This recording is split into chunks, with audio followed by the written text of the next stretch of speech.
People always ask me if I'm excited before the conference, and the answer is a lot. And the more conferences we have, I am more moved, and you'll soon understand why much more this year. Welcome to the 12th conference. It's our bat mitzvah. I can already tell you to mark the bar mitzvah date. We already have a date for next year. To make it easier to remember, we're going to have our 13th UVID conference on November 13th. And here on the stage, you know, Alon, we have the birthday boy, and indeed, it's as if it's the birthday for all of us. We're celebrating 12 years, and we'll start with that. And I know that we are each seated in our places, and I'd like to mark this spot. I'd like you all to rise. Please rise, and let's give all of our attention with all our body to what's happening. We need to understand that it's been 13 months today, October 7th, and it happened on October 7th, and today is November 7th. Inconceivable. Thank you. UVID at war. We had the first one in February of this year. It was after almost 5 months after the war had started, and we asked ourselves, how do we hold a conference in wartime? Now that it's been more than a year, it's even a more complicated question. And regarding this topic, let's start with a short briefing. If there will be sirens and alarms, yesterday we had two. You need to stay here. If you're outside, you can go to one of the other pavilions. But we asked and checked, and we realized that the best thing to do, the safest thing to do, is to remain in this room and simply carry on. As long as you don't step outside, this is the safe room.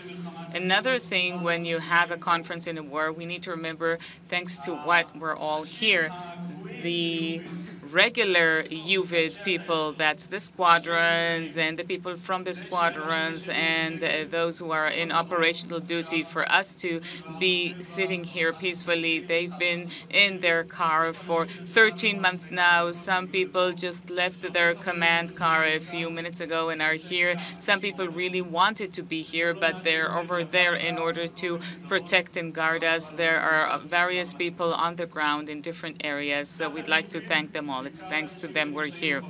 A bit about UVID, especially for those of you who are here for the first time. This conference has been going on for 12 years. It started as a conference with a community. Today it's a community with a conference. We've had over 30,000 people, and that's a lot. But the most important thing is 30,000 people who are relevant to this field of UAVs. And it is the annual conference of this community. And people will tell you how much they enjoy coming here, mainly in order to meet each other, but also to be part of this amazing professional atmosphere and the wonderful business aspect that's outside. The main issue here is a strategic one. What is the right setting of priorities for this year and for next years? And as for our wonderful achievements in recent years, yes, we were the first conference to be held face-to-face after COVID, and the first conference that was held during the war. And UVID is mainly a place of faces, of people. You can see in these pictures what we can see alongside the unmanned vehicles. We can see a lot of people. It's a huge community that speaks the same language and wants to go far together.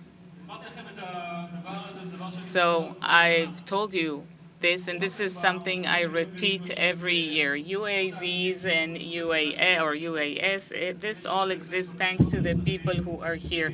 We definitely have certain requests and needs that reach some important agencies in Israel, and those who are here and outside and those who are investing in this every day are the people who will march UAVs forward. It is the soul tree of the UAV establishment in Israel, which is constantly progressing.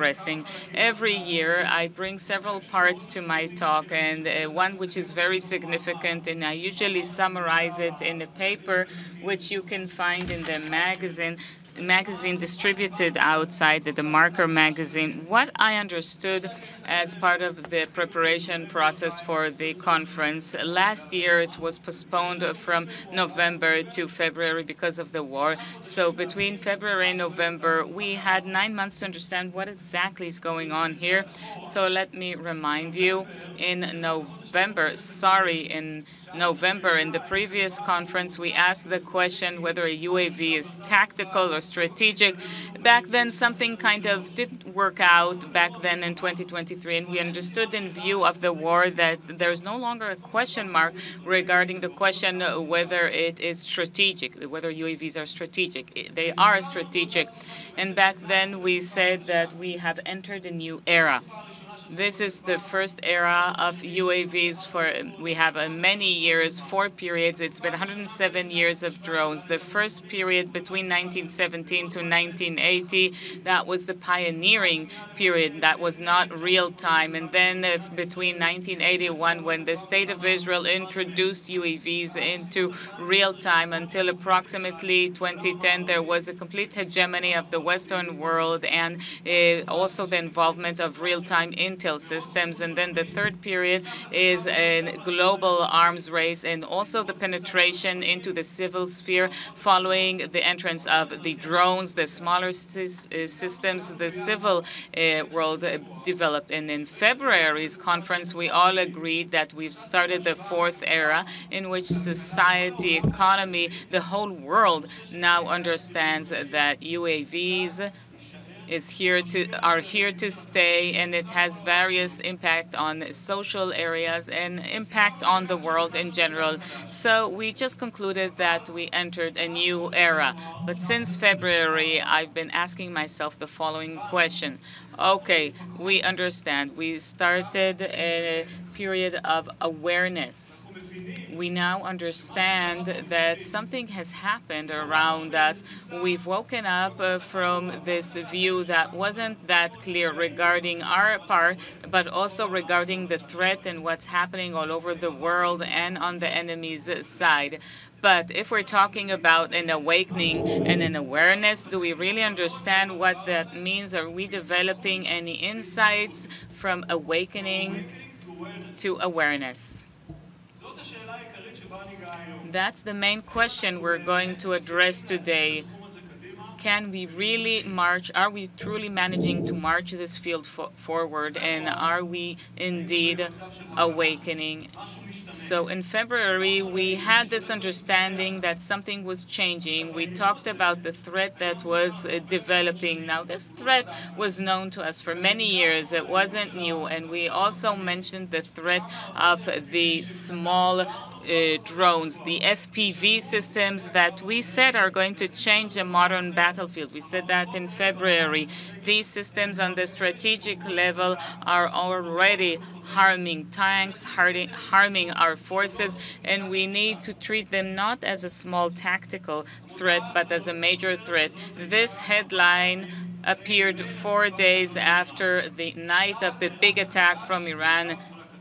The IDF is re-gearing, re-preparing towards the threat of the UAVs. But have we truly done that? Have we really changed from awakening to awareness to action? The state controllers wrote a special report in 2020, and he called it a special report regarding, that was in 2017, a special report on the threat of drones. So it's been almost 8 years since this was written. I urge you to read this report and to read its conclusion, because it very clearly states that this threat will threaten the security of the State of Israel, and we still cannot assess its size. But it says the threat of drones. It didn't fully understand where it was going. In 2021, the state controllers checked it again and saw that it was advancing. In the field of regulation and administration was established, but only 22% of the things that were defined for budgets and goals were really defined there. He said we need to progress much faster, because the decision reached in the cabinet in April 25, 2017 didn't progress at the right pace. And now I'd like to ask, have we woken up? In many respects, we can look at certain processes that are occurring in the security establishment, including the different experiments being held by the security establishment, and we can say, yes, there is a certain awakening. But in May, a month after the Iranian attack and a month after this headline, there was a very respectable conference in Tel Aviv that dealt with air defense, and they seemed so smug with what happened here in April. And when somebody from the audience asked, how are we preparing for the UAV day? So a lot of respectable people who stood on the stage, they disregarded this threat. They said it's merely a tactical one. It's not that significant. We all go into the shelters and safe rooms, and this threat affects many of our lives, and it has a great effect on the battlefield as well. We'll discuss this extensively. So it seems that there is an awareness, but we need to understand just how significant this topic is. And also regarding the centrality of UAVs, in February we talked about that quite a lot. We said it's a strategic topic, it's significant, and we need to invest in it. And this is an entire field that strategically until then wasn't recognized. So we must ask, have we understood this on all topics? If we're talking about the lower sphere of the area, the airspace close to ground, have we truly understand the change in the environment? Do we know how to establish dominance in the lower areas? And people had asked me, do we need a UAV and drone industry? There are very cheap drones. Why do we need such a large industry? Why do we need to manufacture it domestically? But we understood just how much this has changed. We need to change our thinking, and we need to change the reality. Even in the larger systems that people always said wouldn't survive in the battlefield, we understand that it's different now, and we need to have a significant manufacturing facility for flight hours, purely Israeli made, with all the investment necessary for manufacturing facilities and flight hours facilities. We need to clearly develop the human resource in schools, in the military, in academia, and then in the industries as well. If we only understand how many mushrooms have grown here after October 7th, of all kinds of private schools in the military that are teaching about UAVs. If you would only have understood that, you would have understood how much, on the one hand, we're trying to resolve issues, but we're also not defining a strategy. We don't understand what the profession is of somebody piloting a drone and somebody who's conducting an attack from the drone of the battalion, what exactly they need to know, and what about the training period and the training processes of the Air Force? This integrative thinking is not here yet. And yes, we need to have a lot of regulatory easements, and just as it's being done in other countries, we need to understand what are the export restrictions on those who develop drones in Israel, and has this field changed? It has, because the entire world of drones and UAVs has changed, and we need to encourage Israeli industries to sell all over the world and to make it easier and simpler, because we need that in order to defend the state of Israel, and also because if we don't do it, somebody else will do it, and it'll come from a place that we don't really want. And we should also pass a UAV law in the Knesset, just like we have this cyber law. If anybody looks at that law, they'll discover that if you write UAV instead of cyber, wow, we're in the right direction. There's not much work that needs to be done. It's been written, the law, but we need to look at things, and we need to have direct budgeting for that, and not to place it under the title of AI, because that's the main vector. We need to say that this field is strategic enough. It's 25% of Israelis' defense export. It's 22% of Israel's entire export. So we need to provide a budget to develop that, and we need to develop this community so that it can work. So I'd like to go back to this. Ultimately, As of today, it mainly depends on us. Your presence here and what's happening outside indicates that we understand this and progress has been made. And you'll see this beautiful conference that deals with all the topics I've mentioned, and it'll tell us how we can move on from awakening to awareness. So a few words about this conference and a few interesting trends. It's much more security oriented than other conferences, naturally, because for several years we focused on the civil sphere, and this one is much more defense oriented. And that's natural because it balances off. We'll understand ultimately that both of these categories are connected. There's both offensive and defensive aspects, how to defend, how to protect with the UAV, and how to attack with the UAV. This is a sentence that people say in cyber conference, and now we realize that we can say it here. There are a lot of newcomers, and I'd like to say something. Look, there are a lot of companies that entered this year, and they've been in this field in this region, an area for many years, but now they've decided to focus on UAVs because they understand that this creates this unending fountain of ties.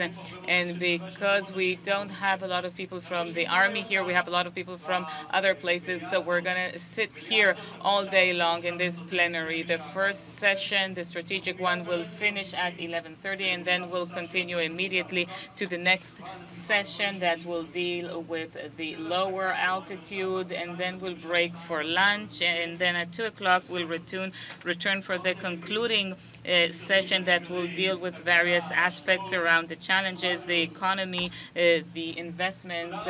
So I'd like to thank all the speakers. They've invested so much time and effort. We can see a lot of smiling faces here. We're going to have a very interesting day. The number of companies participating this year is larger than ever. Over 50 companies, I think. It's quite crowded outside, and there are quite a few collaborations, a lot of investment in education, schools that are here, the Reali School, the Kfar Yarok, and there's a very big conference happening next to us, the Atidim conference, and we're going to talk about that later on the stage. It has to do with education and UAV. There's nothing like this anywhere in the world. You cannot create such a poster anywhere in the world. You have it waiting outside, just so that you understand how significant the change has been from one year to the next. And on a personal note, on the first row, on the empty chair, usually my mother would be sitting there. But this year, I felt I would always come to UVID. I come at 7:30, walk around, make sure that everything's in order, and there's somebody waiting for me with a latte. And then when I go to lunch, there's always a chair waiting next to my seat that my mom prepared. Surprisingly, we parted from my mother this year, and I know she's looking at us from the heavens, and she's really happy. So thank you. We'll see you in UVID 2025. We're going to spend the whole day together. We're going to celebrate our 13th anniversary on November 13th next year, and I'm delighted that you're all here. I'd like to invite to the stage my close friend Emil, who is a great partner to our activities in UVID, to thank him for every year, for every opportunity to be together. He will be hosting Major General in Reserves Tamir Hyman. You're invited to the stage. Thank you very much and enjoy your day.